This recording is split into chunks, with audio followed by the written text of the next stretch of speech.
Hello everyone, hope you are doing well. It's Tech Talk time, and we haven't done it for a few weeks because we obviously had the dev server and a few other things that are going on. So these questions are probably going to be quite interesting to look at, especially since, many of them are 2 weeks old. And if you do have any questions about the next update or whatever, might be worth putting them in the comments for this one so we can have a look at it next week. Just to kind of update you on some things. Obviously, we had all the dev server stuff, a lot of stuff going around, and it's been pretty nuts covering all of it. The dev server was elongated, probably the longest dev server we've ever had. A lot of changes and a lot of things in it, and still haven't finished everything. Happy Friday, Apocalucifer. Nice to see you. So, what we're going to be doing today is doing, the podcast and going through all of the stuff. So if you have anything that you want to bring up on the next Tech Talk, make sure to stick it in the comments of this so we can kind of go through it. There was a ton of changes on the dev server, and I know everybody's talking about like the active radar homing missiles, but there's a bunch of other stuff which is actually way more important than that. So it's definitely worth having a look at these things and kind of going through them. Hey, Dr. Plague, nice to see you. I see you too, Garland, and also Smoking Zaza. But yeah, so updates on me. I've tweaked my back pretty badly and just doing some workout stuff. So my lower back is in spasm at the moment, which isn't exactly fantastic, but I'll be fine in a few days. Hey, Sneaky, nice to see you. Nice to see you too, Paula. So yeah, just typical falling apart nonsense, which is going on, but I'll be fine. It just takes a little bit of time to recover from these, and I'll give myself a few days. It's just, I don't know how many of you guys like work out with, heavy weights and stuff like that, but every so often, especially with certain parts of the body, you feel something go, and then it just feels uncomfortable. Like it doesn't hurt in a way, but it's just like kind of there all the time. That's pretty much what's happening after my workout this morning. Like while I was doing some raises, something just went in my lower back. So yeah, it's just a little bit annoying, but it'll be okay. A rest and recuperation will fix it. So let's go through the tech talk and let's see what's going on. I was thinking about buying a premium vehicle for the US. I'm currently deciding from the F5C, the Clickbait, or the Wolfpack. Which one would you recommend? The F5C. It's in the best position out of the three of them. Nice to see you, Jutes and Shin. Hopefully you're doing good. So we have the timestamps from Maxwell.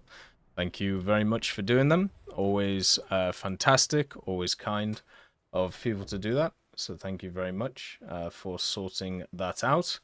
And then also we have Cat Top. The F16 ADF grind will become insane with the 100k RP requirement for rank 4 mods in the new update. 100k RP? I mean, you got to remember when it comes to like grinding these things, as they add more vehicles, they reduce the grind of like the previous ones. So I wouldn't really worry too much about stuff like that.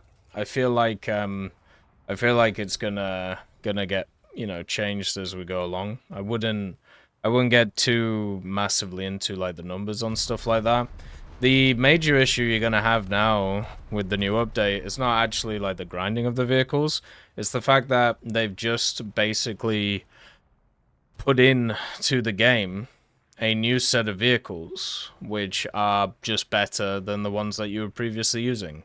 So and they're only 0.3 BR higher. So there's absolutely no point in using those vehicles at 12.7 anymore. And that is the problem with top tier. And that will continue to be the problem with top tier until time becomes, because you can't get proper matchmaking because certain vehicles can't get down tiered. Or can't get up tiered, sorry. So you just live in this miasma where what ends up happening is you just wait for the next big dog, and then the next big dog just hammers things. So it's just how it is. There's nothing really to change about it. So yeah, there's not really a ton to do with it, and it's just how it is. So hopefully it won't be too bad for people. With the changes that they've made at the moment, I don't think it'll change too much with how people play the game. I mean, we'll have to see, I suppose, but I don't see it happening a lot. since the defenses against the different missiles are exactly the same. We'll see. Who knows? Alright, then we have House of Smith once again, talking about top tier air, because we're not allowed to talk about anything else. As you said, Rb has evolved into a quick action mode. On the other hand, Air Sim less hours. Air Arcade is good at low mid tiers, but a failure at the upper tiers, with dead lobbies occupied mostly by abusive squads.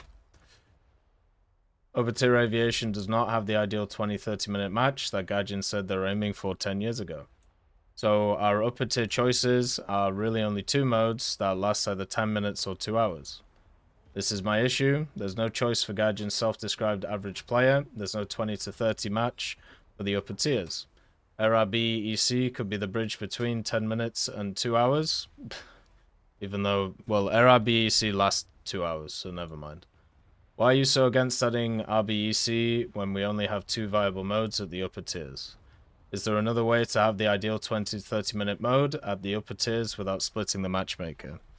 I don't really get where this idea of 20-30 minute mode came from. If you actually have a look at the stats that Gaijin released, like once again over 10 years ago, one of the things that they said is people only have about 30 minutes a day to actually play.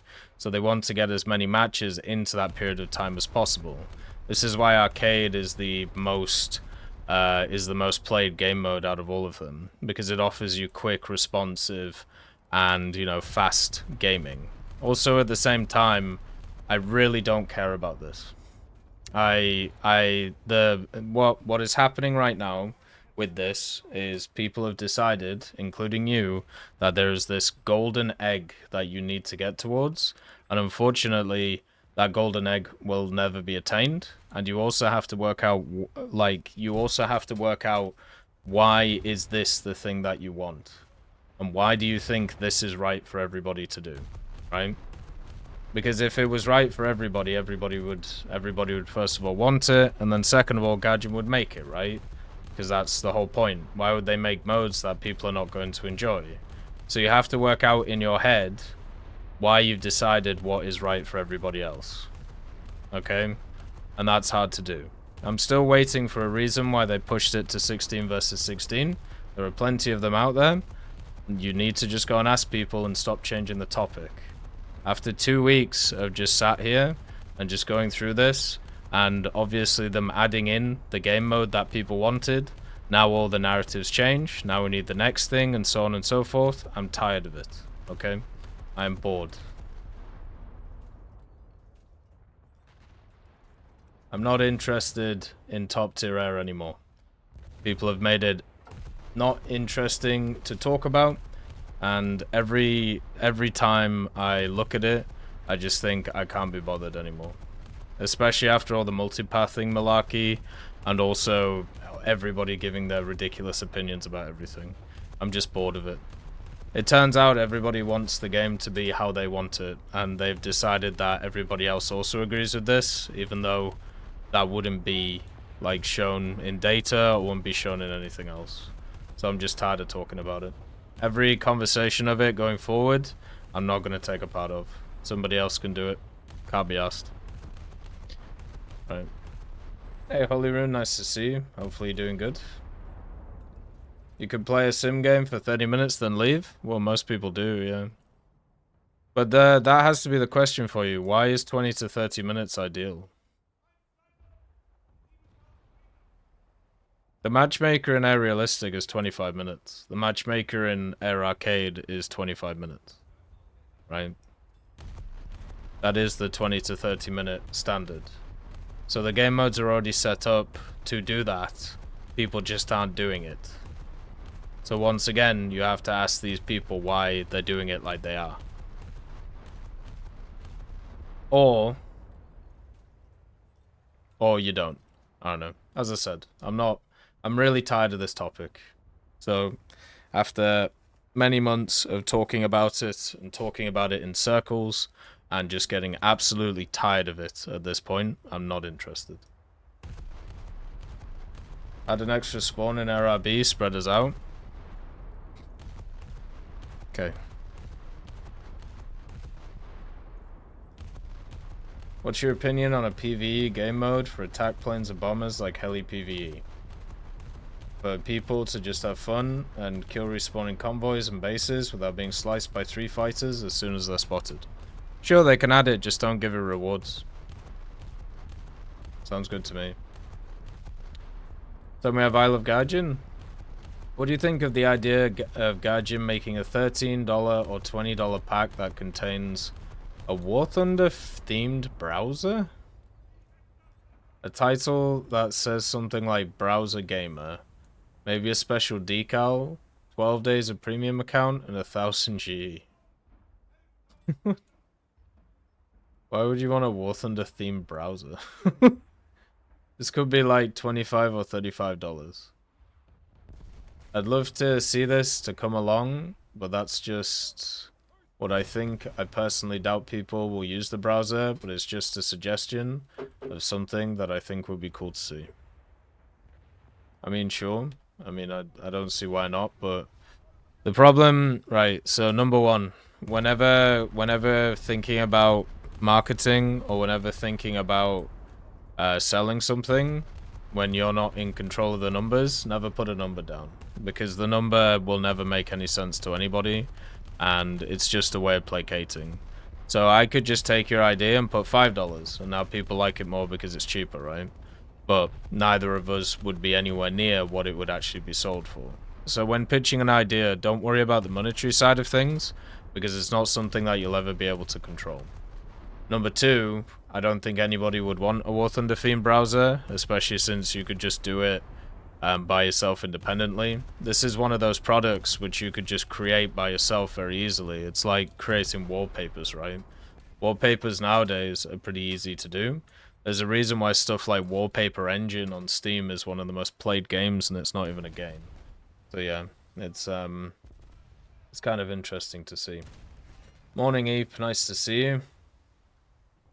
I mean, a browser, a title that says something like Browser Gamer, I mean, they could, but like, once again, wouldn't it be better if they decided to integrate a War Thunder mobile stuff in it instead of random browser stuff? Wouldn't that make a bit more sense? Like, surely it would be better if you decided to do something like that. Like, I think they already have enough products to be able to move stuff about, so why not just do that, you know? I saw CD Projekt Red released a CP2077 for Opera. Must be some kind of trend. It might be a trend. I've heard some interesting stuff about Opera GX the last few months. No idea what's true about it, but there's been a lot of narratives about it being spyware. But then again, most browsers are, so it's just how it is. But yeah, so additional content in packs that give additional things, sure, why not? But once again, it would depend on how much it would cost to make, and also how much people would be interested in it, and yada yada yada. Bunch of marketing stuff, which is boring. So then we have MGA. The BR of vehicles needs to change based on the mods unlocked for the vehicle. This is especially critical in air battles where fully spaded planes. Okay. Where fully spaded planes fight unspaded planes. It's mind-boggling that this hasn't been addressed until now. This needs to be implemented in RRB and AB. A fully spaded BF109 is not equal to an unspaded one. Two separate BRs need to be used. As somebody who's been around for way too long, this idea is not new. It's something I brought up 10 years ago. Something that many people have brought up over 10 years ago now. The idea of adjusted BRs based on modifications has been around for years. So I wouldn't... It isn't something that hasn't been addressed. It's been addressed many times. The problem is the infrastructure and the way that the game is coded. If you change the way the game is coded, then it can work, right? And that depends on Gaijin themselves.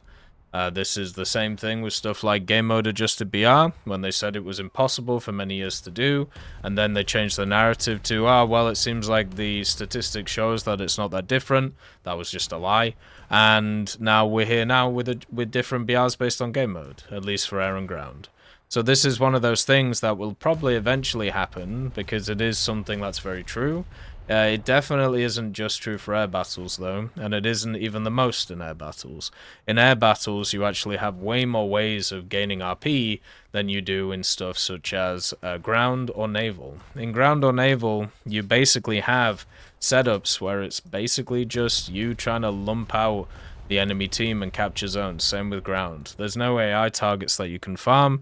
There's no ways where you can easily get RP and SL. You can't bomb bases and stuff like that. And a lot of vehicles, especially the higher echelons of ground and also naval, are in horrific positions when they're stocked compared to spaded, to a insane degree. So this isn't just something that affects air, it affects all game modes, and it should be something that is looked at and hopefully sorted out. We haven't really heard anything about it in the recent times, but we did hear about it over a few years ago, so yeah. Simple as. Hey, German main, nice to see you. Hopefully you're doing good. But yeah, it isn't a new idea, but it's a solid idea. So don't think about pretty much everything that's ever been brought up more recently has been stuff that has been brought up in the past. So don't be surprised when you hear about it again or previously.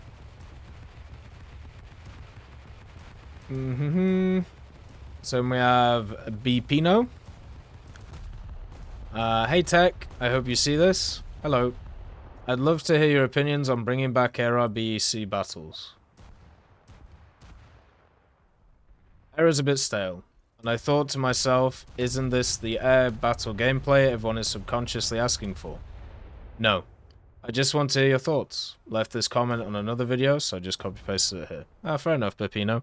No, it isn't. One of the great things about human existence is what you will find is people do not complain when they're having a fun time. If they are not having a fun time, then they do complain. This means that when you actually look at conversations, the vast majority of the time that you see them, what you are seeing is something simple, which is people complaining or people wanting either a very aggressive positive opinion or a very aggressive negative opinion. There is usually not people who are neutral unless they're trying to stir up stuff. Basically what that means, right, is you are never going to hear from people who enjoy something or are content with something. So whenever you're looking at opinions from people which are moving around the place, you're always going to hear mainly people wanting change, because they're the people who are annoyed or want stuff moving around.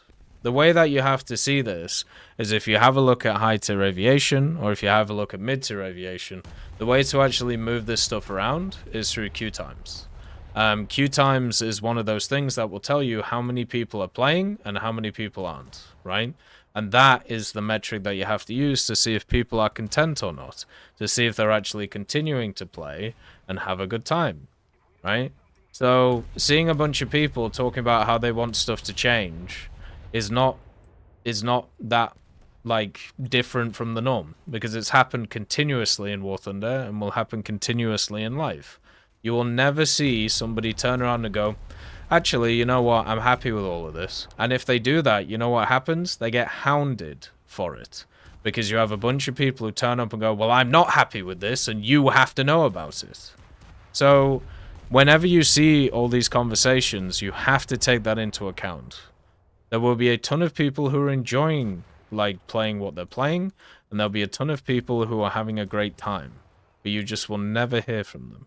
So always remember that when having these discussions. Rbec was one of those game modes that gets talked about all the time. Because once again, whenever people are unhappy with something, they try and go for whatever changes in front of them. This was shown with the voting when it came to those new mechanics. You remember those? The great new mechanics, which we're going to add it in. 46% of people voted for a concussion mechanic, which would have been absolutely detrimental to the soul of the game and people playing it, and even forced people to stop playing the game because of medical issues, right? 46% of people were like, you know what, I just need change. I just need whatever change is here. And they pick that, which is just insane, okay? So this idea of, you know, people being reasonable when it comes to changes. Some people just want stuff to change. They don't care if it's positive or negative. They just want to try something different. So you have to be super careful with that. Rbec was one of those things that was tested for a period of time. It went on for 2 or 3 months, and guess what? People stopped playing it. Just they stopped playing it. And the only conversations that ever happened around it were how much rewards you could get from it. That was it. It wasn't, was it fun? Was it fair? Was it interesting? It was always about rewards. Because whenever they brought it back and the rewards were lower or rewards were higher, that was the main thing people talked about. It's nuts. But yeah, they should bring it back on the weekends. Just so I don't have to hear about it anymore. Simple as. Like that would be fantastic for me. Because I am bored of hearing about it. Just like the top tier S stuff, I'm sick of it. You know, it's been years at this point of people wanting to bring it back or wanting to move it around. And sure, just bring it back on the weekends, stick it in the events tab, and forget it exists. Just like 99.9% of people did. Simple as. Hey Toshio, nice to see you. Hopefully you're doing good. Have you seen the game Enlisted? No, I haven't. What's it about? Let's see. Surprised they added the Type 21 frigates to the mobile game. Really hope it comes to the base game soon. I'm pretty sure a lot of those frigates will, yeah.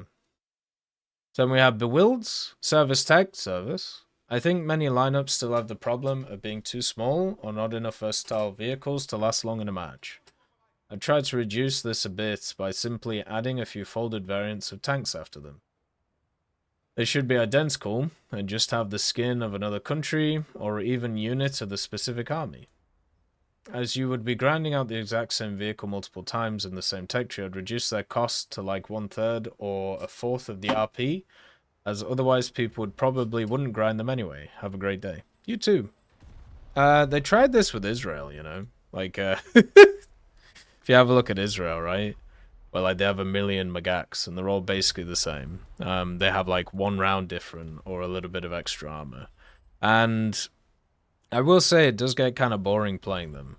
But I think you are correct when it comes to the whole, okay, well, some of these nations need, like, full lineups. And if they don't make backups easier to get, even though they're pretty easy to get now, that would be the way to do it. Now, for me, when I look at stuff like that, the first thing that comes to my mind is pretty simple. Every time you research and fully modify one of those vehicles, it reduces the next vehicle by a percentage. So let's say you have 4 Magaks in a folder. So first of all, you have, of course, the half, well, not the half, but the percentage discount on research in the vehicle. But then you need something which reduces the modification cost of the vehicle.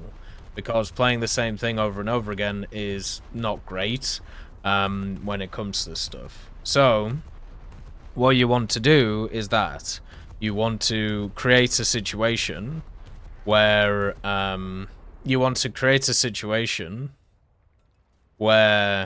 there is a bonus for kind of spading out vehicles and also give you an incentive to play the same stuff again. Right now, there's no incentive. So there's just a ton of vehicles kind of sat there, and it's really just kind of tedious to get through them because of the fact that there is so many of them, and people just don't like doing it.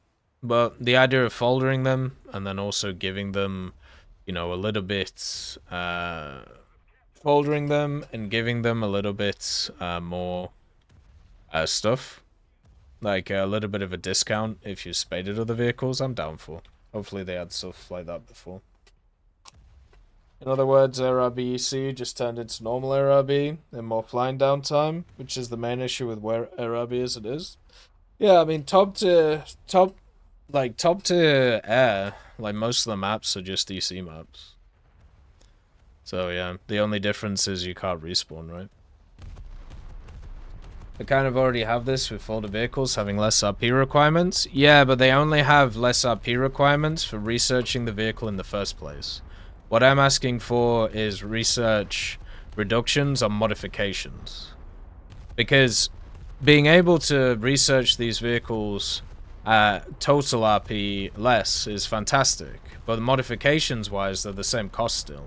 So it takes you the same amount of time to modify them, and therefore you're having the same, pretty much the same experience grinding out the vehicle again, which isn't exactly great, right? It would be much better if they made it less of a reduction. And if they're not okay with just making them straight reduced, what you do is you say, okay, well, here's a selection of vehicles that's attached to this one, right? And if you research some of those out, or research maybe one of those out, okay, it drops the modification cost by 5%. And then if you get another one, oh, well, this drops it by 10%. So then if you research all of them out, oh, well, now you got like a 20-30% drop in how much it's gonna go. And that would be so much better than what we have now. Because right now, instead, it's, okay, I just spaded this Magak. Oh, yeah. Oh, look, I spaded this 8.3 Magak. Oh, that's awesome. Oh, an 8.7 Magak. Oh, that's cool. All right, well, what's the difference? Oh, it's the same until you get this rank 4 round. Oh. Oh, well, that sucks. Oh, by the way, it's a bit heavier. Oh, that's not great, is it? Oh, and a 9.0 Magak. Oh, look at this. Oh, it's right there. Oh, I can play that. Nice. And then you play it, and it's like, oh, it's the same as the 8.0 Magak until I get like 75% of its mods. Because it's all reliant on a round, on a munition. It's like, oh, well, that's pretty rough, isn't it? So if you don't do variable BRs, and you don't do like the discounts and modification, it just feels awful to play. And, you know, somebody who's gone through a lot of these vehicles, it just gets tiring to go through them. You know, which is why when it comes to Israeli vehicles, I actually take breaks. Like, take like 2 or 3 or 4 weeks break from, like, I'll do like 2 of them, and then I'll like take a long break, and then I'll do 2 more. And it's just because of that, because the experiences are so similar, it just gets kind of dull. So yeah, giving people an incentive to going through those vehicles would help a lot. Hey Terminator, nice to see you. How do you feel about missiles costing silver, like tank rounds in ground? Not a huge fan. Like, I don't know why we need an additional cost on something. When it comes to stuff like the tank rounds, the reason why they cost is because they're technically seen as researched rounds, right? Where most vehicles, they get stock missiles. So unless you're talking about like missiles which are modified, then it's not really going to work. Hey Penguin Red, nice to see you. Hopefully you're doing good. Hopefully everything's alright. But yeah, I think they should give some kind of... I'm fine with them adding stuff like, hey, this is this specific vehicle at this specific time. Kind of like the IS-2321, right? I think that was a really cool event. I wish they did more of that stuff. But yeah, I would want to see some incentives to actually make the grind a bit easier. Happy Friday, Peter the Great. Nice to see you. How about the Oilers? Well, they're done, aren't they? It's going to be a 4-0. Jesus. Once again, very small signs of life. I haven't heard from Northern Knight in a week, so we've got to make sure he hasn't bought any rope. But hopefully he's okay. But yeah, we watched the match last night. Pretty rough, man. Not good at all. They just got absolutely clattered. So sad. Is the event still going, or are you just grinding sea battles? There's a German decal. So there's a German Navy decal which we're grinding out right now. Alright, so the next one is Rafa Haas. Hello Tech, hope you're well. I'm okay, just as I said, slight tweak in the back. Ansir unbalanced, SU-25 MS unbalanced, K-52 unbalanced, 292 unbalanced, 2S-38 unbalanced, getting both unbalanced, blah blah blah, equals Russian bias. Yeah, sure. Also 3 easy steps. Oh, 3 easy ways to fix ground AV. Must be watching a TikTok. 1. Limitation to 1 air spawn per player. Okay. 2. Increase spawn points for helis and CAS. 3. A top tip or Russia against Russia. Same as on the 10.0-10.3 BR, it won't encourage the play of the nations, but battles will be more fair. As a person who recently spaded the 2A7V and has a 76% win rate with it, I don't think that's needed at top tier, but sure. Why not? Go crazy. So then we have Maxwell. We'll see what happens after the next update when it comes to the balance at high echelons. The air and ground separation of BRs will hopefully help with things, but we'll see what goes on. Didn't know German Navy decals are actually important. Well, all mini events are important. It's good to do them. Then we have Maxwell. Hello TEC. Another thing I'd like to talk about that I just thought of. Okay. If you compare heavy tanks to their TD versions, you'll see a weird thing. Let's take the one SU-122-54, IS-244, and 2 Ferdinand Tiger 2H as examples. All 6-7 tanks, all in Group 1. The TD has a better reload, better secondary gun, more main gun shells, better armor if angle, better mobility, a rangefinder, and 1 more degree of gun depression. Group 2 gives the TD a better reload and better reverse, better hull down, armor on the front. I don't really know what the conclusion is. I'm not trying to paint the Tiger 2 as a great or awful tank, I'm just thinking ideas. One has a turret and one doesn't. And I know that sounds really dumb, right? Because it's such a simplistic thing, but it really is just that. Like, it's when you have 2 ways of moving a gun around, 2 like 360 ways of moving a gun around, it means it's so much easier to get the gun on target, right? A lot of SPGs get flanked. A lot of SPGs aren't able to like be mobile enough to be able to move around, and also don't have the armor profile to stand up with stuff. It's the reason why stuff like the SU-57B has gone down like 2 whole BR areas. Like, I think it started like 5-3 and now it's like 2-0 or something, or 2-7. It's honestly because of the fact it doesn't have armor, but also, even though it has a very powerful gun, targeting speed is an issue, and you don't have that 360 plane. Like, losing a turret and instead just having a casemate is such a negative in War Thunder. It's insanely poor, like, the effect that it has. So that really is that at the end of the day. Like, it's one of those which is really not fantastic, just because of that. And there are definitely certain SPGs now which are under-tiered because of that. You know, stuff like the Yag Tiger kind of sits there and just chills for a bit. But also the 122-54 is really fun. But the fact is, you also have stuff like the Yag Panther, right? Which people can just pen straight through. Or you have a bunch of other vehicles which can just pen straight through. And that kind of sucks.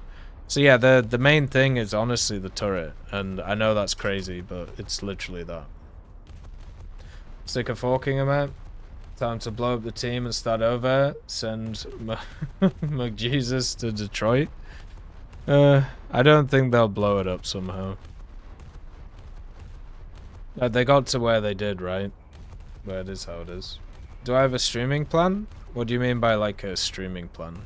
Like a schedule? I mean, kind of, but you know, I do this stuff very much part-time. But every day we usually start around 10 AM PST and go to about 6 PM PST. The only day where I don't do that is Mondays. Or if I'm doing actual work stuff, or you know, doing some family stuff. But usually it's that's the case. So that's where we sit. And it works pretty well. Opinion on premium SPAAs.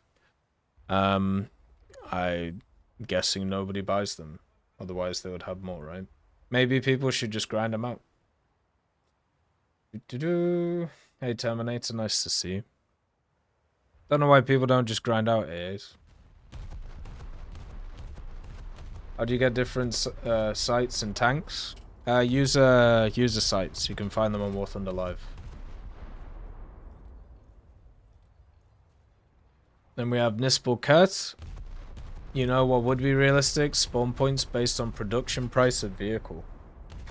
Price? You want to do price? Uh, I think price is not a great idea. People lie about price all the time, especially when it comes to military shit.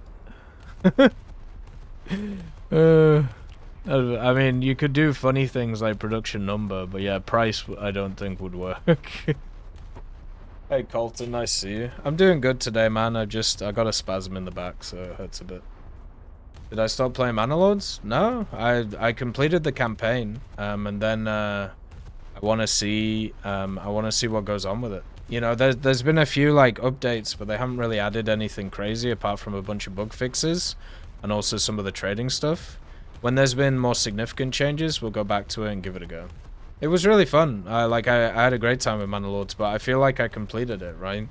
Like I did everything that I needed to do, and I worked out how the trade system worked. I worked out how the military system worked, and the guy who develops it is very active on Twitter, and he talks about all the time what he's doing. So I'm just kind of waiting for that stuff to happen, you know. Maybe to fix top tier one def issue that if you buy a premium pack, you can get like a lower BR tech tree vehicle as a second vehicle, so you just don't leave like on the test server.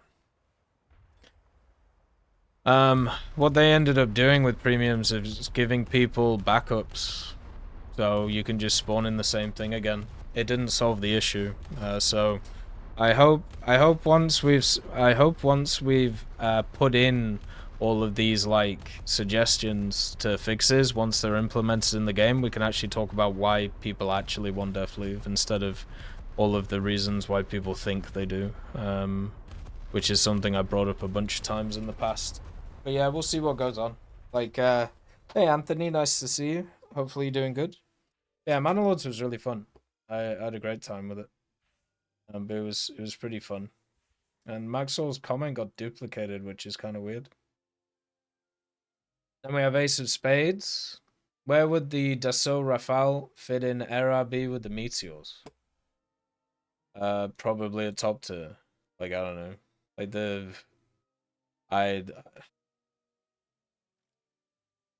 like where do you think it'll fit in? Like, if the armament does not have a counter and is way too powerful, it won't be added to the game.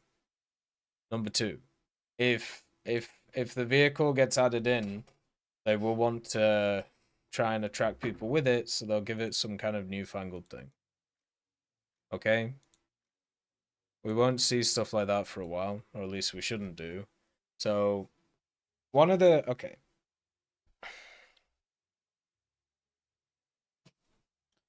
I feel like questions like this are very hard to deal with, because what I say annoys people.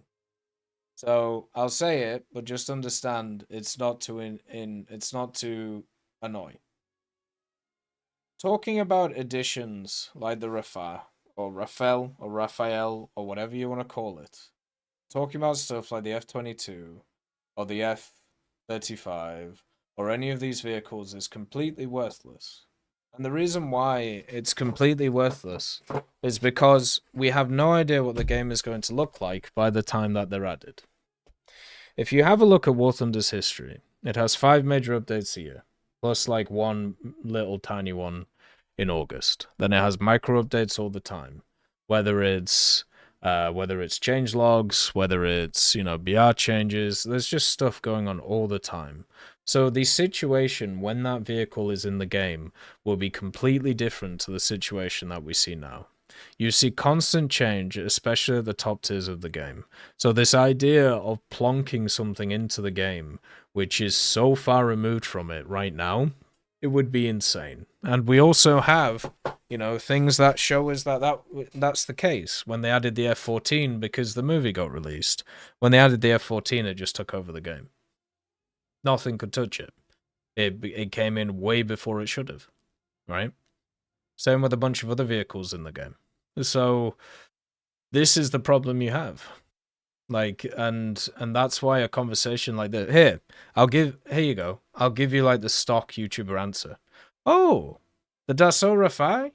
Or the Raphael or the Rafi? Yeah, I've heard about that. Yeah, it comes in a ton of variants, and yeah, it's in the French air tree, right? And yeah, France has a really cool planes right now. It's Mirage 2000s, 4000s, but they need a little bit of help because they don't have a ton of really high tier stuff, but they have some pretty cool missiles. And I see you talk about the meteors here. Yeah, they could add those in, and they could make it really cool. And I don't know how it would work like balance wise, but it would be just really nice to see it. So there you go. There's your two separate answers. You can pick which one you feel like. You can have the stock answer, or you can have the actual proper answer. So we have Tizagunner. Hey Tech. Hello. What's your opinion on the Australian cruiser family of tanks and their possible addition to the game?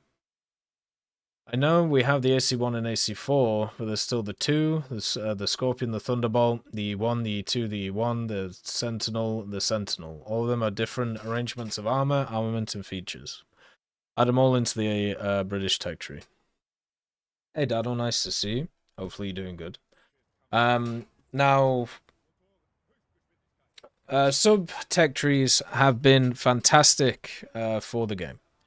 They have meant that certain nations are much easier to play and much more fun to play. One of these nations, which has benefited quite a lot from them, is Britain, getting access to all of the South African vehicles. Just because Britain has worked out better than it did previously because of the South African vehicles doesn't mean that they should not think about adding other nations to them. Australia as a nation has a lot to offer when it comes to its aviation and when it comes to its ground. Its naval stuff is also kind of interesting too, and they should definitely have a look at that. But the main stuff, at least for me, is with the ground, where we've already had the Matilda Hedgehog, we've had, of course, the ACs as well. There is no reason why they shouldn't add more of them, but they should add them as a sub-tech tree. I don't want all Australian vehicles being vehicles which aren't available to everybody, because we already have so many that are available to only a few, whether it's the Boomerang, the ACs, or even stuff like the Matilda Hedgehog. There has to be a time where Australian vehicles are put into the game so people can actively enjoy them instead of having to buy them. And that's one of the issues with being stuff like a minor nation. Sometimes you have a lot of things that are added which you have to purchase, and that sucks. So let's add them all. Let's get in all of the aircraft as well. Let's get in all of those really cool things, and let's get them as subtrees, so therefore everybody can enjoy them, Simple as.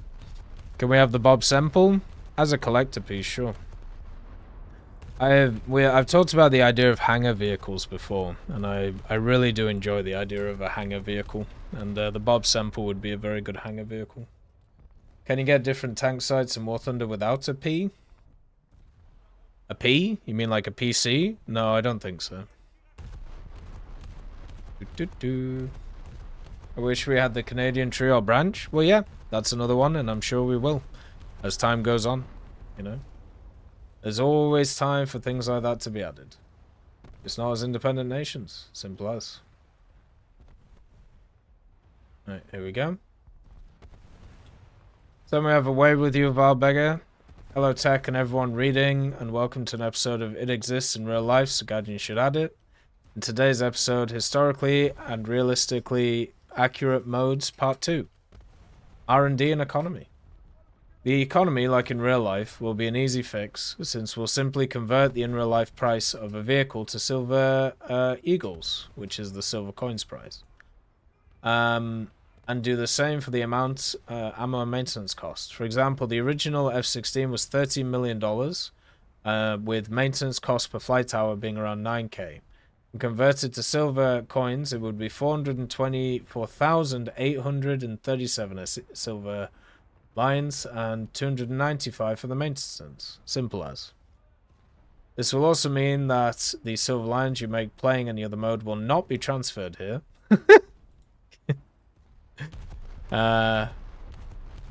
Making silver lines will prove more challenging, but making money in real life isn't that easy either. Thus, the players will start with a small loan of 326,780 SL, and afterwards get paid a monthly salary based on their social status and also credit score. Besides that, players will be able to make silver lines by destroying enemy vehicles, bounty hunters, and capturing destroying objectives. Seems fair. Now on the more important part of the change we talked about last week, the research. This change will make the research more realistic, obviously, and thus the research time will be set to the in-real-life equivalent of said vehicle. As an example, the research time for the Panzerkampfwagen 5 Panther will be 4 short years. That reminds me of a meme that happened. There was a guy who posted a comment, and he was like, it took me 6 years to grind out the Abrams. And the time when he actually posted it, the Abrams had only been out for like 4. So he was, or maybe even 2. Like somehow the guy had time traveled to get access to it early, and also took longer than everybody else. Anyone working in R&D, engineering, chemistry, or any other subject related to the military-industrial complex, not sponsored, can submit a thesis about a related component of said vehicle and thus permanently reduce the research time of the vehicle in question. Sounds good to me. The whole research can also be skipped individually if the player has access to the original blueprints, documentation, and submits these files on the forums as proof.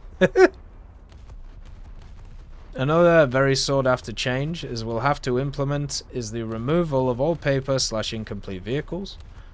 Completed prototypes will remain but cannot be upgraded any further, and thus all of their flaws will remain. We'll also get rid of all of the variants we have in game, and instead we'll simply research new upgrades that were realistically added to the original tank. Seems fair. Next time we'll talk about the in-game changes and the new features you should look after in Update Realism. God. Yeah, it's... I don't know. I mean, we had a bit of a kickback about the realism crap again over the last little bit. There was a bunch of people pushing for the good old historical matchmaking, because my SPHs shouldn't fight my fucking World War II heavies, yeah, because SPHs are such a terror in the game, like Jesus Christ. But yeah, it's... The conversations will always be around, and they're always pushed by the same people, so it's not really a surprise to see them. But it is quite fun making fun of the things. We really should like make a change log, maybe for April Fools or something next year. So it should be quite fun to go through and just have a bit of chat about. Then we have Islam Zayod. Man, I saw your old photo on the devlog, and it's something. I don't even know what that's about. You mean like what I look like, or like do you mean what the devlogs look like? Some of the old devlogs are hilarious because like it makes you think about how funny a lot of things are, or at least were in the game over the years. Like the fact that the STA-1 and the STA-2 turrets were just tiny for no apparent reason. Like whoever made the model just screwed up the size of the turrets. And therefore they were added into the game with these tiny turrets on them, and they just look so funny. And at least to me, like that was always quite fun. I don't know why that was the case, but yeah, it was quite enjoyable. There's also a bunch of vehicles, like even recently, like with certain ones where you know they talk about adding them into the game, and then they talk about even in the devlog what they're gonna have, and then they just straight up don't have those things. It's super weird. Like when it came to that, there's been a few of those more recently. There was a battle pass vehicle, I think maybe the Flagstaff was it, that was supposed to have a bunch of things, and then they just didn't give it, which just seemed a bit odd. So yeah. Kind of nuts. But yeah, old devlogs, and also some of my old videos are pretty fun to look at over the years, just to see different things and to see what's kind of going on with them.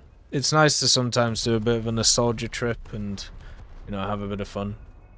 Sometimes it's just kind of sad though, because it's just like, oh, well, that's what that used to be like. Goddamn, what a world. Like even just like the fidelity of the vehicles. Like I've been looking at a lot of the newer models in the game. God damn, they are so high quality compared to previous ones. Like just the amount of detail and stuff that goes into them is just crazy. It's quite nice. Yeah, US doesn't have any rank 5 AA. Kinda sucks. Hopefully they get something. They are getting the XM800, but it's at the same BR as the previous one, so it's not really going to work. Alright, so then we have Wee Hee Hee. I just want to announce that 5,300 hours of playing War Thunder, I finally got a free talisman for a useful vehicle. Huzzah! Well done. After I played an average match, I got a battle trophy. Out of it came the talisman for the AMX 32105. Oh, that is a very good one. This obviously means that Gaijin loves me, since before this I've gotten just rank 1 or 2 talismans for free. Made my day, praise the snail. Okay, seriously, this is just to keep me playing. It made my day so much better. Also, so did this tech talk. Have a good day, I know I will. Yeah, it's good, man. Like, it's nice when that happens. Like, for me, I think my favorite one I ever got was the Chieftain Mark III, like, which randomly dropped. Because I've never bought a talisman, so the ones that I have in the game are either through the Warbond shop or they're through random drops. But most of the high tier ones I have is through the Warbond shop. But also at the same time, you know, like seeing them and getting them in like after battles is pretty fun. I think I got like the Zephyr or something like that, but I just don't use the Zephyr, so that's not really going to work very well. But yeah, well done. Good stuff. The AMX 32105 is super fun. I highly recommend it. And with France getting more and more stuff, obviously coming pretty soon, it's going to be quite nice. Should be pretty nice. You're insane in the membrane. Dun, dun, dun, dun, dun. And we have Blackhawk. I mean, EFT queue times is nowhere near as bad as back in the day. I remember waiting 30 minutes for raids. Yeah, they're not as bad as they used to be, but they're still pretty poor. I also remember in War Thunder, especially at high tier realistic, you'd wait like 10-15 minutes for a match, and it'd be like 6v6.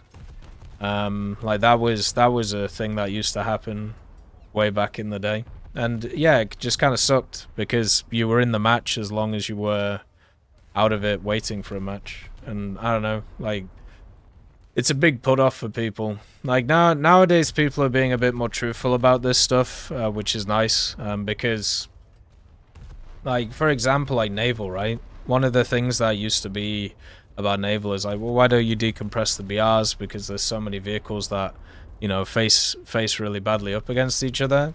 And then before, everybody would just be like, yeah, you're right, blah, blah, blah. And nowadays, like, you actually do get people who will actually say, like, I would like to play Naval, but the queue times are too long, and I don't have enough time in a day to play it. And it's just nice to see a little bit of people actually telling the truth nowadays. Like, queue times do actually make a difference to these things. Like, one of the things that puts me off stuff like Escape from Tarkov is the realistic FPS part of it. The other thing that puts me off is losing a lot of your gear after every wipe. And then the other thing is just the queue times. So it's never going to be a game that I'm going to enjoy. But I'm sure there have been people in the past who have been put off from the game because of the fact that they're just sat there not really playing for most of it, and instead just trying to work out, you know, how they're going to play, which obviously isn't interesting. Luckily, they put in the PvP stuff, so that's always nice. Hey, person, nice to see you. Nice to see you too, Miggy. Hopefully you're doing good. Do you work anything else? I have a full-time job, yes. Streaming and YouTube stuff is like a hobby for me. Like, I do have a profession, yes. EFT's too similar, R6 or Apex or other FPSs would be better. Maybe, but once again, you know, as we talked about yesterday, Anthony, I'm just no good at them. Like, you know, those types of games are just so foreign to me because I'm too bad at them, you know. The PvE stuff is locked behind a paywall. Yeah, I know. Yeah, and after watching that whole thing, it was so ridiculous, that whole thing, by the way, with the Escape from Tarkov stuff. Completely insane decisions made by the company. I can't... It's amazing how people have just brushed it off after that time, but the way that the CEO acted, I mean, Jesus, man. I can't believe people just forget about that stuff. That was just awful. It's just ridiculous. Then we have Senko and On. Proposal for Germany. Dun, dun, dun. Things that could be added. The Panzerhaubitze 2000. Well, it's off to a fantastic start. Let's just lump my rounds over here. Sky Ranger 30, Spar Panzer Lux, Euro Fighter Prototype, yada yada. 2 Australian ground subtree, yep, because they speak the same language. For low tier, we have yep. Australian air tree, yep. Yeah, basically. There's a ton of stuff that they could add to Germany from these guys. That's true. We'll have to see what they do in the future. I'd rather the Swiss vehicles and the Austrian vehicles went somewhere else, because the German tech tree is already pretty good. But at the end of the day, yes, there are a lot of vehicles that they could add to the game. So hopefully in the future they will add the vehicles to the trees that need them the most, because of the fact that they need them. Yeah, no mention of the VTOL 104, which is just shameful display. Evening, Mick, nice to see you. Hopefully you're doing good. Play rank 6 planes with you? Unfortunately, no. Not really feeling it at the moment. Oh. But yeah, so the fact is Germany has a lot of options. I don't think the major 3 nations should get access to subtrees, though. I don't think it's required. You know, and with, obviously, the Dutchy boys going to France, I think that gives a pretty good look at what's going to happen next. 2 seconds, though. My missus is calling.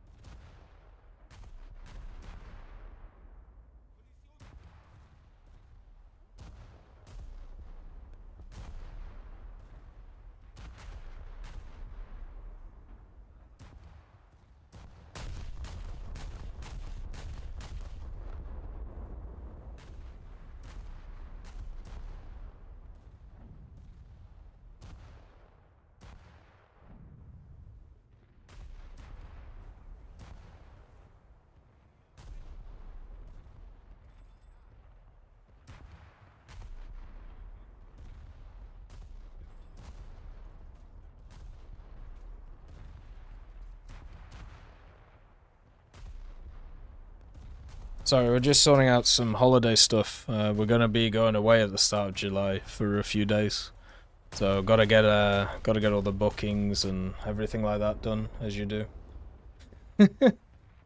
Always a bunch of stuff going forward. So we have Master T's. Tech, if the leak list is correct, oh, we're dating the video slightly here. What would what tech tree line would the UPG go in? Gripen, F3, FAA, Strike Bomber, Squadron, Premium. It was always going to be a premium. Like, whenever they add new nations' vehicles into the game, just like they did with the Bishmar and also the Vigiantes, there is like a trend to add them as premiums and event vehicles or squadron vehicles, and then after that they add in stuff like the subtrees. I think the reason to do this is, first of all, to get people interested in that nation, and also to gauge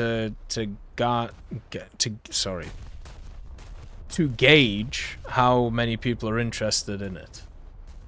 So that's why, at least in my opinion, I'm not entirely sure why the reason, but that seems to be the way that they do stuff. You know, they did it with Israel, they did it with Finland, they did it with, technically, the Dutchy boys, but not really. They did it with South Africa with the Roy Cat. So I think it honestly is just something where they're testing the waters to see how many people will purchase it and how many people are interested in it because of the fact that it's Indian, right? Sweet dreams, Anthony. Have a nice rest. So yeah, it was always going to be a premium. If I made this like 2 weeks ago before the dev server, I would have said it was going to be a premium just because of how all these stuff go, you know? Like they've been the same for a long time, so it's not really too surprising to see it. So then we have the Czech Gamer. Hello Tech, which Spanish vehicles would you like to see in the game? There's all the HA ones. Is it like the 114 or the Basically, the vehicle that looks like the BF-109 with the Merlin engine, which isn't a BF-109 but is basically a BF-109, and also the Heinkel's with the Merlin engines. Those would be kind of cool to see. There's a few like naval things that I'd like to see, but more like old ships. I've always liked the idea of naval going way back in time to, you know, the age of sail. So I'd like to see stuff like that popping up. I think that would be quite fun. But mainly stuff like the HAs. Those are the ones which always stand out to me. Not really interested in more Leopards. I'm not really interested in more modern equipment like F-104s or anything like that, or VRCCs. I would rather see some of those. It would also be kind of cool to see some homage to the Spanish Civil War. We technically have a little bit in the game, with certain vehicles having some camouflages which are on them, but I've always liked the idea of having the historical events, kind of like, you know, we talked about the IS-2321. So, where you have these historical events where if you complete them, you get certain historical vehicles. During the Spanish Civil War, it was a great testing ground for a lot of different nations' vehicles, specifically the Soviets, but also the Germans. And they used a bunch of them there, so it'd be kind of cool to get a bit of an homage to it, which would be quite nice. It would be good. M10 Booker to add? Why? Right, I keep hearing about the Booker. Who made a video about it? Why do I keep hearing about the damn Booker?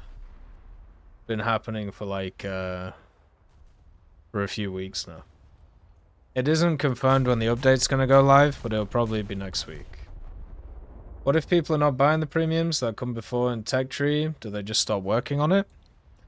I don't know if they'll stop working on it, but they might shift how they're going to do stuff, right? So maybe if enough people don't show interest, maybe they change it over to make them more event vehicles or battle pass vehicles instead of standard Tech Tree stuff. Maybe it isn't about them changing how what they're going to create, but how they're going to implement it, right? Just like if you see a ton of people buy stuff like the Vigilante, for example, maybe now that means, oh, well, maybe we should add more of these Indian premium vehicles in because people are going to buy them. But if they don't, maybe you add them to the subtree, right? So it's just about working out what people are going to enjoy and also if they're willing to purchase it or not. And yeah, so it's kind of interesting to look at, interesting to think about, and it's just kind of the patterns that we've seen previously. So then we have Charlie Harris.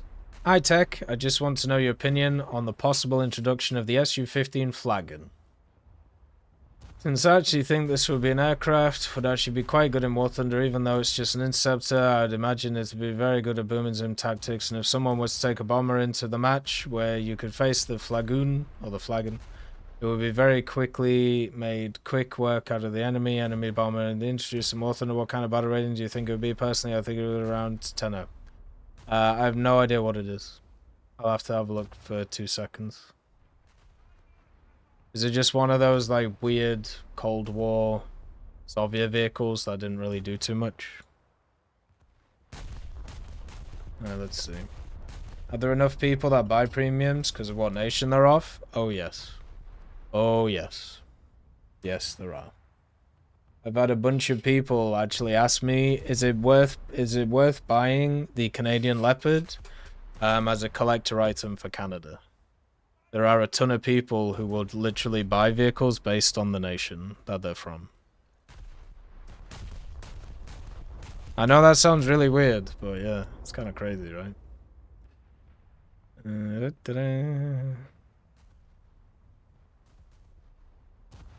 Alright, let's see. Canadians are special? Yeah, Canadians are kind of cool. I like Canadians. I'm a fan. Right.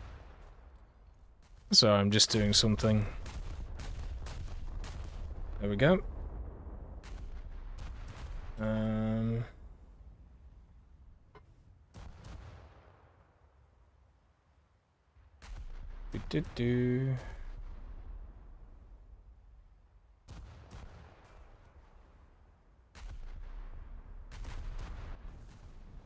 The kind you want them as friends?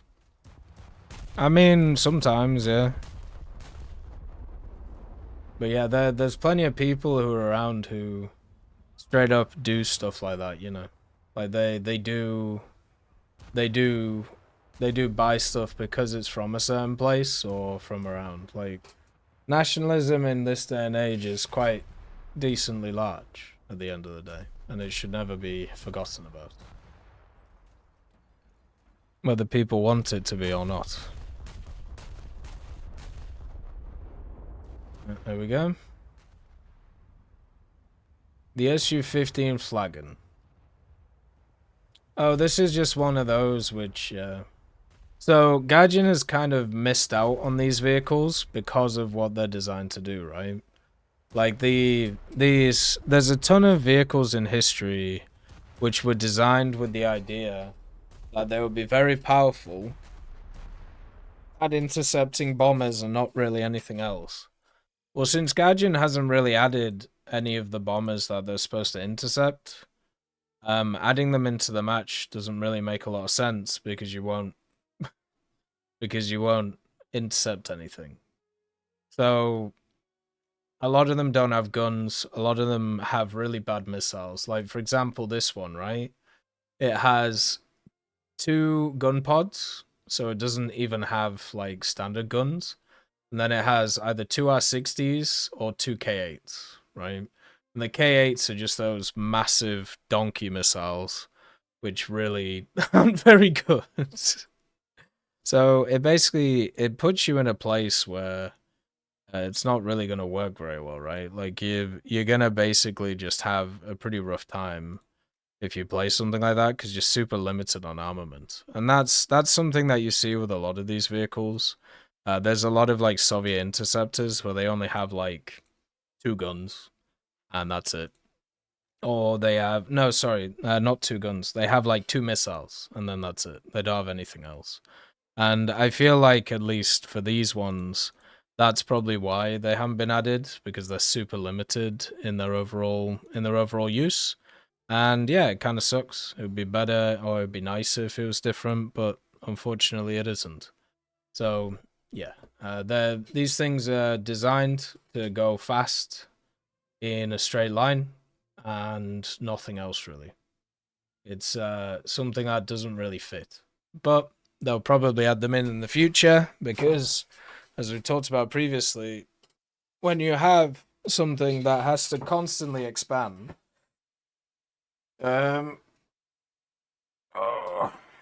since you have something that is designed to constantly expand, it has to keep going, right? So that's what you're gonna get from these type of things. You're gonna get more and more of that happening. So yeah, I'm sure in the future it'll come. I just don't know how interesting it will be to play them, because I played stuff like the LA200 and the vehicles themselves have really bad issues with what kind of goes on. We've already seen a nationalist today, an Argentinian trying to call Alex's brother. Oh, I'm sure that went down very well.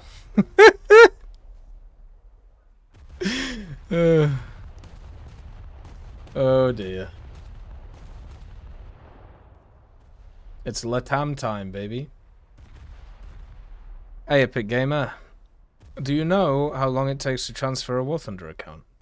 I sent a ticket on the 14th of May, and they said they started the unlinking process. It's currently the 26th, and I've heard nothing back. Should I keep waiting, or should I log in and check?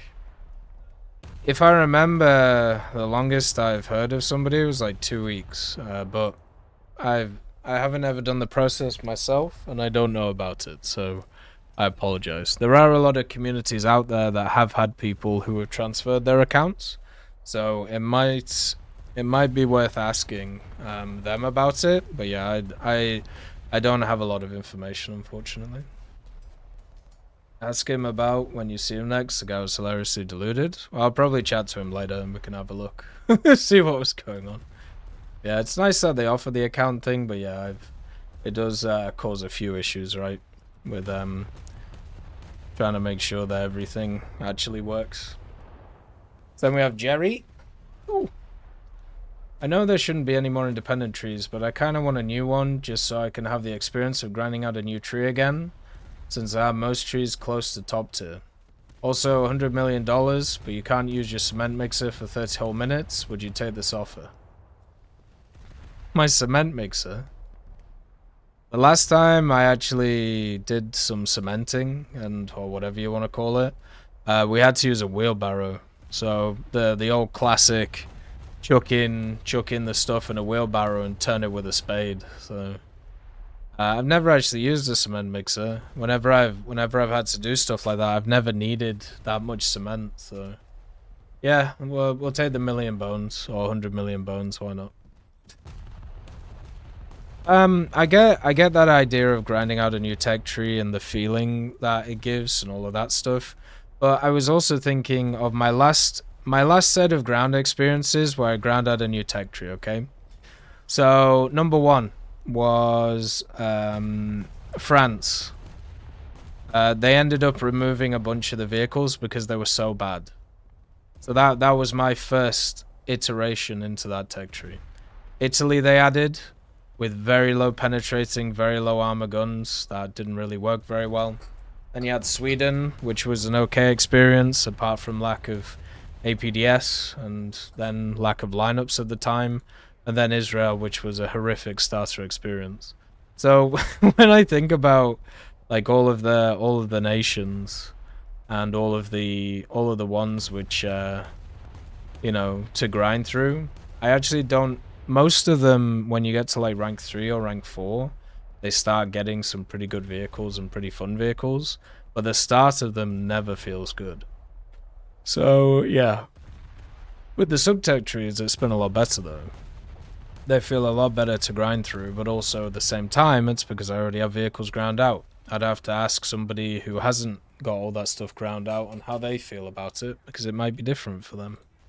But for me, it was a hell of a lot better experience. Way better than previous. But I get the feeling, like, cause it is nice starting brand new stuff every once in a while and trying different things and seeing what goes on. I think it's pretty good. So I understand the enjoyment of the feeling. Is probably the way to put it. Then we have MT11222. How you doing? I'm doing okay. My back hurts. Like, it's definite. My lower back is spasming right now. So I went too heavy on the weights. It's really annoying because the rest of my body is fine. Like, it's a constant problem for me. Like, the rest of my body is able to take a lot of damage, is able to do very well. My lower back every single time is like the pressure point that dies. And I've done so much work, like stretching, also like trying to use techniques which don't focus so much on the lower back. Done everything and it still falls apart. It's so annoying. It's really, really annoying.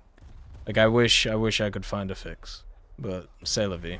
We don't live in that time. Don't you think that Rbec should not have markers? It will make ground pounders, bombers, no flare planes all more viable. No, I don't think so. The ground pounding planes, it's very easy to spot where they are. Basically, all you do is you look in the bottom right where the kill feed is, right? And then you see that stuff is being destroyed, and then you hit M, and then you see what's being destroyed. So it's without the markers, it's very easy to tell where they are. Stuff like no flare planes, this works both ways, right? So if you don't see the planes with flares moving in, right? With the, like, let's say like a Yak 38. If you don't have like markers and the Yak 38 turns up, it can just hammer people and they'll never know it's coming. So yeah, I don't.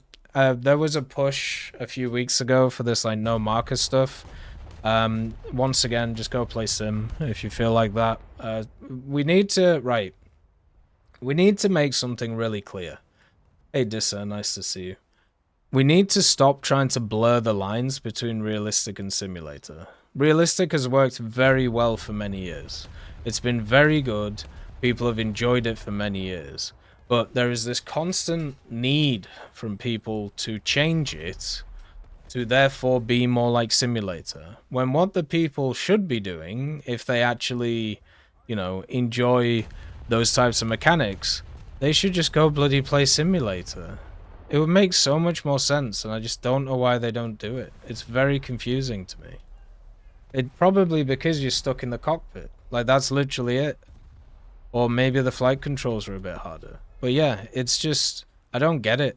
Like, we need to stop trying to... There's a reason why Simulator is a very small game mode compared to RB, right? Like, if you have a look at the numbers of people play it, it's drastically different in the favor of RB. So we need to just stop trying to make it the same, right? We need to realize that they're two distinct game modes, and you shouldn't be trying to cross-pollinate them. Because the moment you start cross-pollinating them, there is no reason to play one of the game modes, and then that game mode dies, right? The better thing is to give people different experiences, which is what we have right now. And RB without markers is a terrible decision, because also, one of the things has to be mentioned, I have a very high resolution monitor. Not the highest, you know, it's 2K, but it's one of the gaming monitors, which means that you can increase, you know, like, you can increase a bunch of stuff to make it more visible to see different things. I can see planes from like 20 kilometers away, right? So if there's somebody who's playing on a laptop, or if there's somebody playing on even just like a 1080p screen, they can't. It's actually physically impossible for them to see it because of how the game is made. So adding, once again, changing this thing means that it is harder for people who don't have access to better stuff, and it just makes the game worse for them. And we already have enough of that stuff in the game. I don't think we need more, personally. I think it's better if that stuff is seen as more balanced. So then we have Aldo Carulli. Hey Tech, always here for the tech talks, but I was out of questions for the longest time. Finally I've got one. Okay. As for yesterday, they announced the 12v12 optional matchmaking. I think that more players' choice is always good, but I don't really see why the vocal people want this. It seems they really didn't think it through. 16v16 is there for a reason. People are still crying about the fact that they want the 12 versus 12 forced on the matchmaking, and they even want smaller game modes like AV8 or 6v6. But they fail to understand that the 12v12, imagine even a 6v6, the impact of the presence of a single strike aircraft / non-meta vehicle / guy that crashes on the runway / guy with DCs / the P36 who thinks it's funny in the oppressive team, and at the same time the potential RPSL gain is obviously lower by orders of magnitude. And also squads, like don't forget about squads. They always talk about too many missiles, but at the same time if there are less people to shoot and less missiles out, it doesn't really change. No, it just means that you don't have to focus as much on so many things moving around, right? Because right now in our realistic, the way it works is seagull mentality. So the moment one person's spotted, everybody goes for them. Or not everybody, but 3 or 4. The question is, why do you think we came this way? Were there some YouTubers spewing bullshit because they think that the CC, is this the Reddit psyops, or people just jumped on the first bandwagon they saw because game bad? Personally, I would have started crying about the power of CAS, and think some nations cannot literally do anything to counter it into specific BR brackets, and I don't even play Ground RB. Thank you in advance and keep up the good work. The main reason why people push for it is power. It's always been power and it always will be power. If there's less people on a team, then there's more chance for an individual to carry, or a squad to carry, which is the other way of putting it. Which is why when people actually talk about these things, they never actually talk about the fact that they want the squad rules changed in a realistic. That is never something that is ever brought up, even though it should be. It's power. If there are more people, if there are less people on a team, then the individual matters more. And since most people who are pushing this are people who are either very good at the game or people who have been around for a long time, what that ends up meaning is that they think that they'll do better because of it, right? The thing that has to make your brain like go crazy is the comments on that thing. So if you have a look at the dev blog where they adjusted matchmaking, right, where they're making it so it's an option, so you can toggle it. All you have to do, right, is have a look at the comments and see the top two comments on that post. They are both about the fact that they should fully limit people from not playing that way, and they should just move it. Here, I'll find it for you, just to see how it is. Right.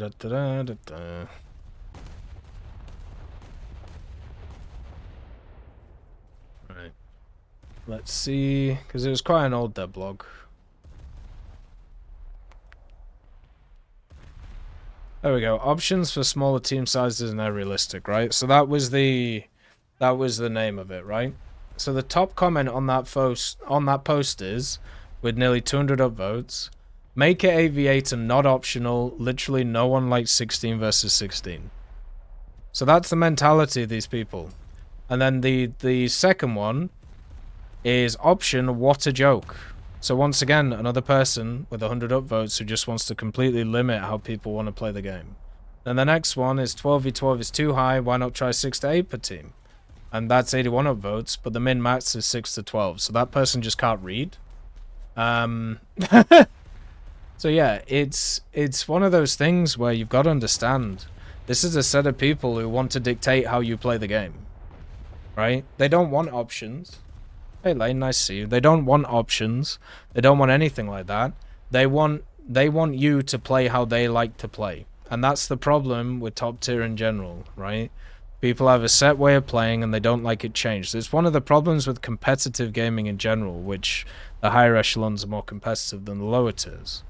It is the fact that you have sets of people who are very good at what they do and they don't want the game to change. Like if you have a look at CS, right? CS is a great example of this. There are hardly any professional players in CS who will actually vote for changes in the game, right?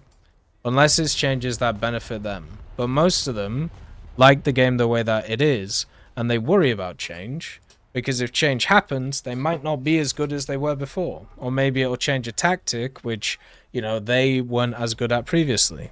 Like the AWP changes in CSGO to CS2, or even the really old AWP changes, what that happened in CSGO. There was a lot of AWPers that fell completely out of favor because it nuked the way that they played. Like people like Kenny S, for example, right? So what ends up happening in that scenario is you get a bunch of really pissed off people because now they have to adapt to a different playstyle. Or what happens is other people who maybe in the old system weren't as good as them come to the floor and they're now better than them. So it's just an ego power thing every single time, and I'm just bored of it. Like it happens every single time. There is no other way of putting it. Yeah, the fact that fucking Valve basically put in a a balance change to the AWP Teddy just to nerf Kenny S, man. Just crazy to think about. Like how good Kenny was. Just absolutely nuts. And now he's just chilling, you know. If you ever want to see just like amazing stuff, go watch some of that old CS. Holy shit. Him and Device, what a time to watch. What a time to be alive. Yeah, exactly. Any change that threatens the throne. Like, that's why stagnation happens a lot of the time with these things. It's because the people who are at the top don't want things to change. You could actually apply that to pretty much anything, not just War Thunder, right? If you keep the status quo, if you keep things stagnant, it means that what you are doing will continue to work and you don't have to adapt.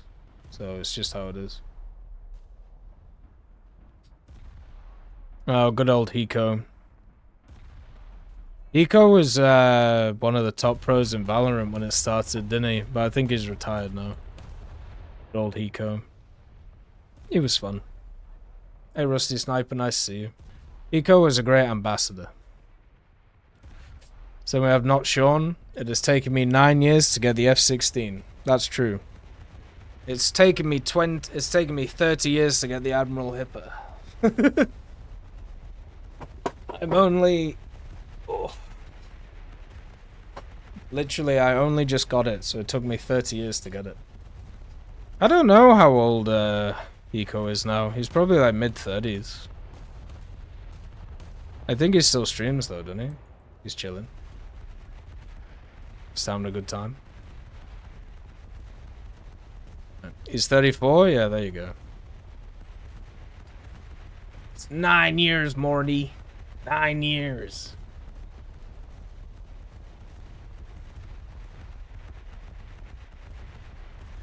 Right. And we have Captain Lefty.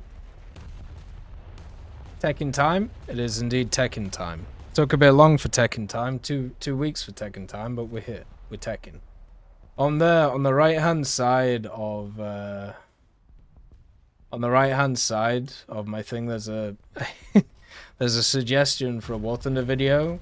War Thunder Naval. This was supposed to kill. Oh, why did that? Hello, reset? Everyone. Ah, be quiet. Let's see.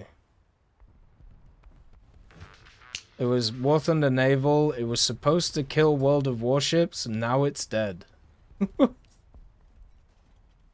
I'm so bored of fucking inflammatory titles, man. Like, goddamn. Yeah, it's definitely dead. Hugely dead. Never seen a deader thing. Then we have Pig Stick. If they're gonna keep the A10 SU-25 at 10.0.10.3, then everything at 9.0 and above should get countermeasures, historical or not. Obligatory historical matchmaking comment, but don't worry, I'm on your side when it comes to the thing, but every time I hear it, it always thinks of a realistic team, so World War I and World War II would have allies and Axis fighting each other, but then after World War II, it would basically be every nation fighting against Russia, China, etc. Well, yeah, I suppose it depends when they add when they join NATO, right? But also, like, you know, where do you put Israel? You know, where do you put Sweden for most of their history? Like, it's a hard thing to do, you know? Like, it's kind of all over the place. You just unlocked rank for air for US today. Did I go for the F-15 or the F-16? I'd say the F-16. But yeah, the historical matchmaking would be really rough to do, man. Like, no matter how you look at it, there's plenty of challenges that you have to overcome, and there's not many answers, and that just kind of sucks. I wish it was different, I really do, but unfortunately it isn't. Like, unfortunately we don't live in that reality. I know for a fact there's going to be a bunch of like the Gaijin guys even who would want more elements of historical matchmaking because of the fact that, you know, they've made certain vehicles at certain BRs based on the fact that, you know, they shouldn't face things of different technologies. That's why a lot of vehicles got crucified and got put up to 8.0 or 8.3. Like, it's just how it is. A thing like this happened recently in the new F1 game. They redid the physics and all the sim racers complained, and so they changed the physics to be the same as the last game. Yeah, because it's what they're used to. It's like, think about like the COD guys, right? Where the COD guys have to adapt to a new game every year, and there's always constant bitching about the games. It happens in every single game, every single movie, every single TV show, anything that can be seen as competitive or whatever. Once you change the technology, people complain. Because it's like, oh, I used to do really good at this thing. Why did you change it? Well, because this version is better. Not to me. You see what I mean? Like, it's weird. Well, it's not weird, because, as I said, if you base your existence around being good at a video game, and now you're not as good at the video game as you were before, then of course you know, you're gonna have a bad time.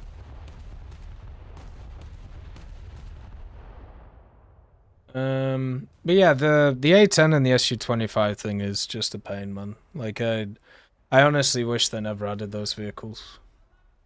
Because all they've done is just cause issue. Like, it's not as if they've never, in my opinion, been, like, positive for the game. The A10 even had the worst update trailer ever. Like, it sucks. Hey, Landline, nice to see you. Yeah, Tech Talk's back after a few weeks. But the But yeah, they've only caused strife and anger. So yeah. The future was yesterday, old man, yeah. Who controls the... what is it? Who controls the past controls the future, and the past is the present. Isn't that the Orwell quote? I can't remember, I'd have to have a look. The way to actually... if you actually really want World War II... if you want... ow, sorry, my back is just really hurting. Ah! If you really want, you know, more historical matchmaking, you would advocate for more World War II vehicles being added, because that would decompress the BRs, so therefore things would push past, which is basically what has happened. Like, that's the other thing. Like, do people not look at the bloody tech trees?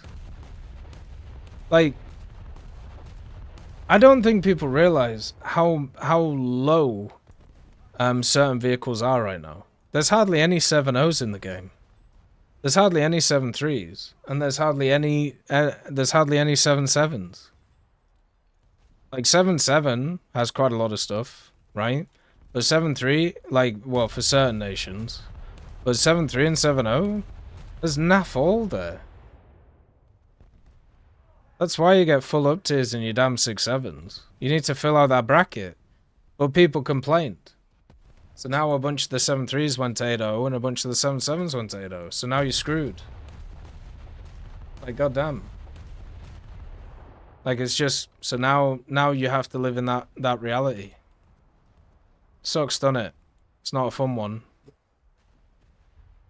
But it is how it is. Then we have the only Len.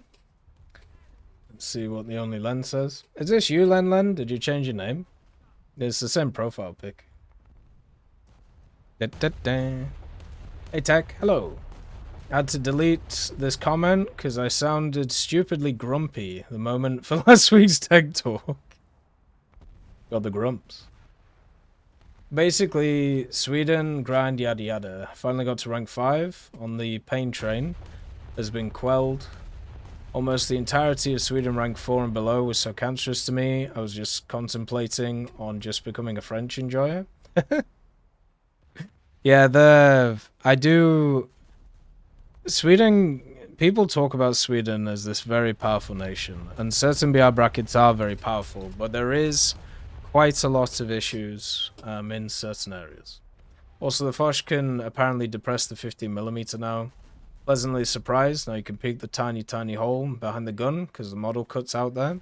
Yeah, you can do that, but the more interesting thing that I would wish they would change at some point is that 15mm overheats so quickly. And I don't really know why. It's just such a weird part of it, which constantly overheats all the time. I would prefer if it didn't, and instead, you know, it just had kind of like a standard thing going on. But instead, it's just consistently overheating. Well, anyways, I have Unga Bunga Brain typing out this comment. At least it's not a stupid one. No, it's the YouTube thing recently where they added the at. Oh, fair. Fair enough. Have a good one, Tech. You too. One more thing. Every time anyone is talking about community contributors, YouTube videos about CAS, anything about CAS, people discussing stuff about the new changes, me dying to CAS, people dying to CAS, I just go and do a thumbs up pose with a forced smile. The irreversible brain damage of trying to adapt to my mentalities has transformed me into this cope and seethe. I get that. You know what I would honestly say? It's time to start working out. It's time to start lifting weights. It's time to get some of your aggression out on things. If you're gonna be annoyed, at least be annoyed like a jackhammer, you know. It's good to work out stuff in the gym. Lift big rock, feel better, honestly. Like it's so silly to say, but it's so true. What do you think the new naval event will be?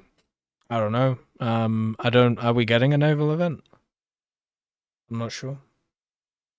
The 15 shouldn't be overheating that much. Yeah, it's kind of crazy. It overheats super quick.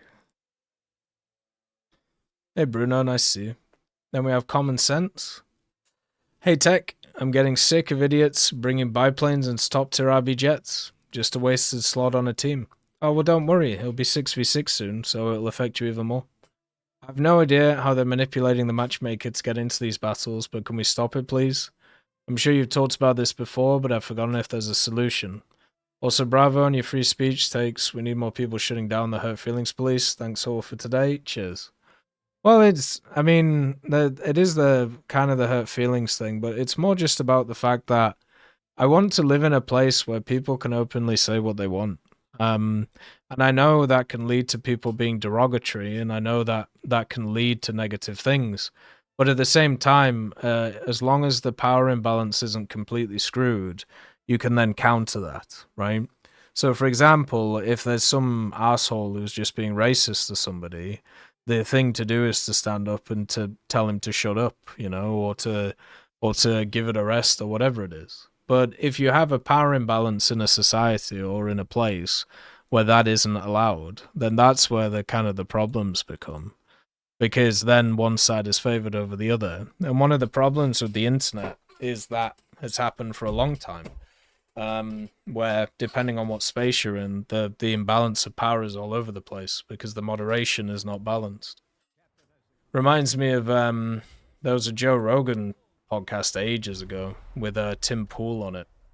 It was kind of like I don't know how you would even class him, like a kind of a new age journalist where he does like a lot of podcast stuff and a lot of discussion talk, probably like a new age tabloid. But he was trying to explain because there was Jack Dorsey on, and then there was this lady who was like the head of the Trust and Safety Council at Twitter at the time, and she was a lawyer, so you can imagine like the way that she talked. But one of the things that he was trying to get through to them was the idea of ideological rules. So if you on your platform, if you have a set of rules that are based on ideology, and the example he gave was the whole like trans thing, right? Which, once again, I think people should live how they live. It's up to them to be how they are. As long as they're adults, I'm not really bothered. But there was rules specifically on Twitter in their terms of service about the issue with misgendering people. Now, the problem with this is depending on which side of the aisle that you sit on with this stuff, it isn't technically misgendering, right? So let's say a dude has transitioned into a chick. If you are on one side of the ideological spectrum, you still believe that dude is a dude, right? Where other people believe they're a chick, right? And then what ends up happening is a lot of the discussions happen around it. And if I'm honest, the way that I'd like to see it is just, it doesn't really matter. Just literally just call the person whatever, right? But there shouldn't be rules. There shouldn't be rules on it because it's technically an ideological thing. But in their heads, like in the head of the trust and safety person, she couldn't get this in her head that it was an ideological thing because it's the only thing that she's ever heard, and she'd never heard the other side. So for her, if you actually listen to that podcast, she actually talks about the fact that no, this is just designed to make sure that people aren't hurt, and also this is because it's what is reality. But you have somebody on the other side who's saying, well, there's a bunch of people here who don't think that is reality. So how does that work? And that right there is the disconnect of social media. Like literally just straight there. It is the fact that you have two competing sets of ideas, and only, depending on what space you're in, only one of them is allowed to exist. And I really despise it. It's really, really rough. And it isn't just like a political thing or an ideology thing, it's just an everything thing. Where you are allowed a specific narrative and you're not allowed another one. And it's crap, because it means you can't really discuss stuff, it means you can't really do anything with it. And it also just means that everything, at least in our sphere, becomes very Ameri-centric, which I'm very, very bored of at the end of time. So yeah, it's one of those things which is very awkward in terms of like discussion, because even discussing it can be seen as a negative thing because you're bringing up both sides. And yeah, it's a real issue, man. And it is nice to see there is a slight swing to another side, but it isn't the swing because of the fact that people are realizing it's good to openly discuss these things. It's just because certain advertisers are getting okay at advertising on those platforms again, even with all of those additional things, because they want to sell stuff. So it's a mess. But yeah, it's just how it goes. The way to solve the biplanes in top tier, first of all, the reason why they're doing it is because they're in squads. So if you're in a squad, you can bring somebody up to top tier, even if they're in like a reserve plane. It's a way that a lot of people troll their friends, which is pretty rude. Or the worst thing is like, hey, you should come play War Thunder. And it's like, oh, okay, we'll play together. And then they do that to them. Like, it's just an asshole move, right? But yeah, so that's how they cheat the vehicles in. The next thing is, I've always said they should add some kind of BR limiter to it. So if you are a person who is trying to get to like higher tiers with your squad mates, there should be like a 1-0 BR difference between you. So if you're in a 11-0 vehicle, your teammate can be in 10-0 or above, right? If they're in anything lower than that, it doesn't put you in the matchmaker, right? And nowadays, or previously, this would be an issue, because there was a lot of nations which had issues with creating lineups or just having individual vehicles at those BRs. It is no longer an issue. That issue has been solved. They did put in a protection for this, where basically it warns you if you are going into a match where you have it warns you if you're going into a match with too much of a disparity between BRs and your teammate, but it doesn't stop you. In my opinion, it should stop you, because it is in a way it is basically just somebody trolling their mate, and their mate isn't going to have a good experience. Your team is not going to have a good experience. So, in effect, it's a very selfish act to do. And that just makes it horrible to be part of. It's not funny for anybody, apart from the one person who's just an asshole for doing it. So why promote it? Or why even allow it, right? Why not have a think about how to limit it? And they've obviously had to think about it, because they implemented that other thing first, right?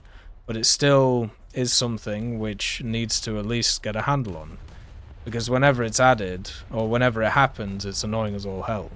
So yeah, pretty much as simple as that. Which fighter line for the USSR is the best to start with? Probably the left one, the Yakovlev line. That's probably the best to start with if you're looking at low tiers.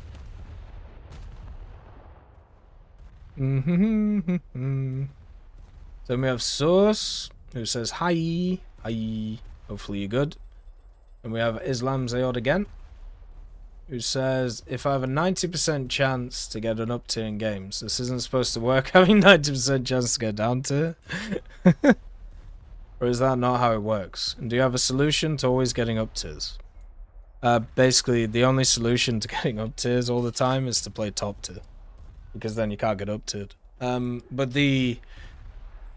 So the way that matchmaking works, it's quantitative matchmaking. So if you have 16 people on a team, 25% of them in maximum can be 25% of the maximum can be top tier, right?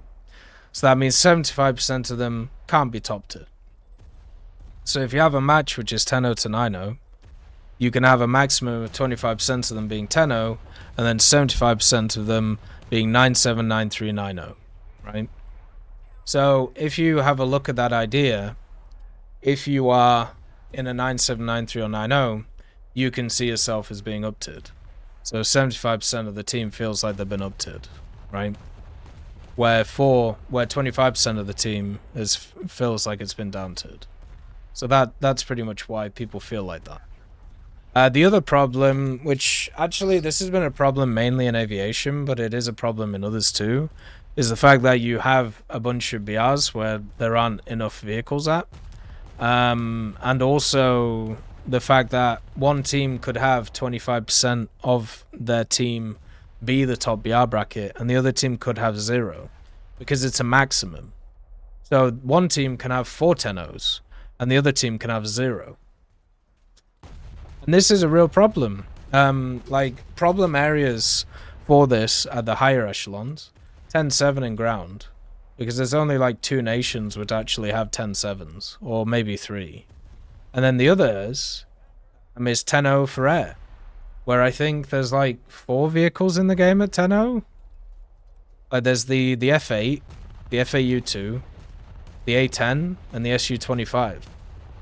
I don't think there's really any more. So if you get a full down tier at 10-0, the vast majority of stuff you're facing is 9-3, 9-7, 9-0. And if those nations all get on the same team, well, you're just buggered, because they could have full 10-0s, you know, full 25%, and you could have 0. So yeah, it's a problem in matchmaking, and it's why, you know, we've talked about the black hole BR idea, and also you got to be careful to decompress stuff, because you can end up in situations like that. And if they don't add in vehicles that can fit in those BRs, it just becomes a pain, you know.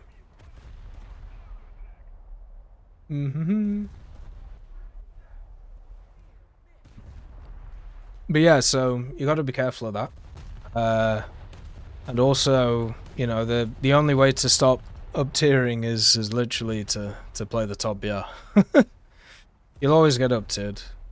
You just hope that you don't always play up tiers all the time. And at some BRs, depending on the meta of the game at the moment and other factors of what people are playing at the time, it can definitely feel like that, and it's no fun. It's a tough time. Alright, that's the end of the questions on the Tech Talk. Do any of you guys have any questions before we wrap up? I know it's been a while since the last Tech Talk, so I apologize.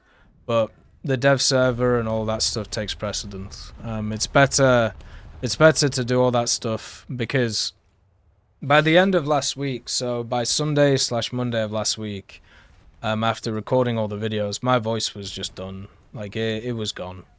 And it took a few days to recover, and it's still not fully there with the recovery. So it's just something to apologize for, but also say it's kind of a necessity. Like, I have to do it. Do you like the French Navy, or do you recommend skipping it? I enjoy the French Navy. I think their destroyers and their cruisers are very good. Right now, without a coastal tech tree, there's not a ton you can do, though. So just understand that. Like, you're not going to influence the battle a lot, apart from kills. But the guns are really good on the destroyers. The 130mm and the 138s are really fun. They've also added some German destroyers now, and they're adding some more in the next update, which would be interesting to see, plus some British ones. They have a good, like, you know, pick of different ones. Their cruisers, once again, punch hard but don't survive. So just make sure that you understand going into it. Like, you're not gonna live. You're not gonna live dealing with those. You're gonna die. So just understand that. But you will do quite a decent chunk of damage while going on. But yeah, I think they're pretty fun. If I were to start a new ground tech tree grind, what should I go for? I would have rank 5 for US, rank 4 for Germany, and rank 3 for USSR. Well, why don't you just continue going from left to right? You know, why don't now you get to rank 3 for Britain, and then rank 3 for Japan, and then just keep slotting along, you know? Why not? Why not have a bit of fun with it? That to me sounds the best. You know, just keep plowing along instead of limiting yourself. So yeah, if you're talking about the short term, I'd go for Britain. But if you're talking about the long term, get them all done. And then you'll be able to do all the decals, all the battle passes, all the dailies, all the specials, all the pages of the history, all that stuff. You won't have to worry. Why not? Right. Okay, so we'll end the tech talk here. Hopefully you guys have a good Sunday when you see this on YouTube. We'll continue streaming. This was recorded on the Friday, which is usually when we do it, and hopefully I feel a little bit better in a few days. So look after yourselves. Peace be with you. Bye bye.